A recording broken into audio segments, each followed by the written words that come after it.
Hi, I wanted to show you a quick tip on how to make a jig for cedar fencing if you're doing horizontal fencing.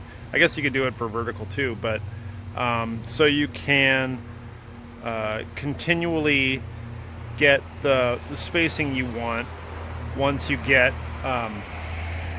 your top rail level and fastened.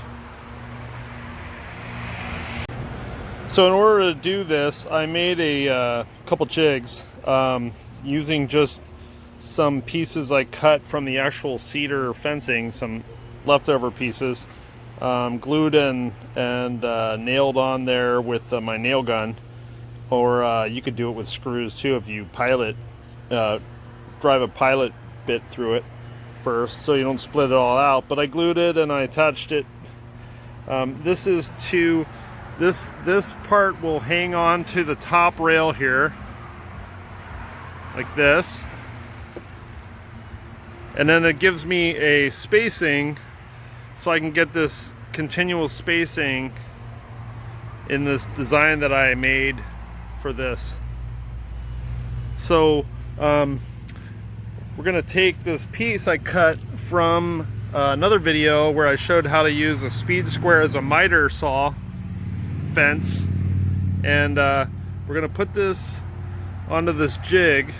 It's kind of hard to do this when I'm trying to hold a video recorder too, but so that'll hold in place and then give you the spacing here and here.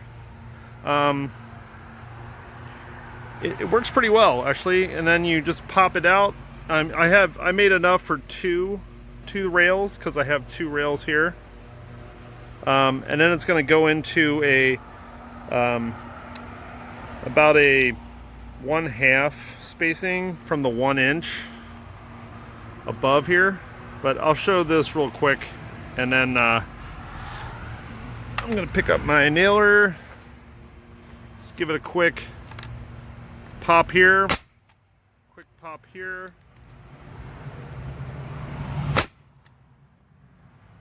And then I'm going to cut some more, and I'll show some more in a second. Okay, I'm attaching another one on here with my handy dandy jig.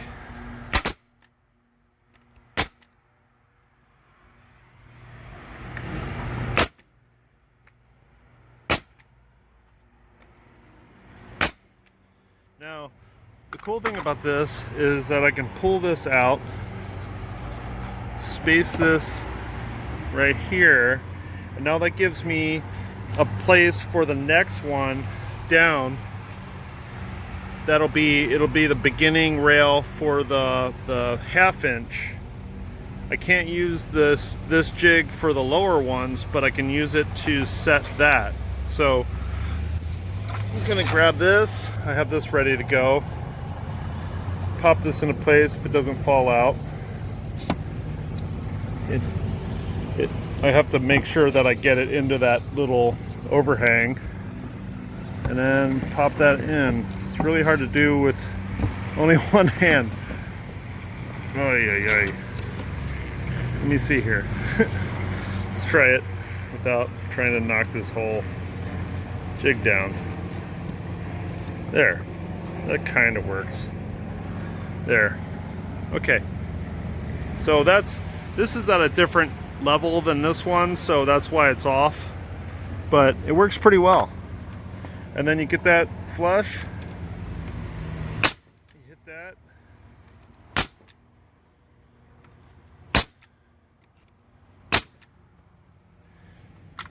And then you just pull this out.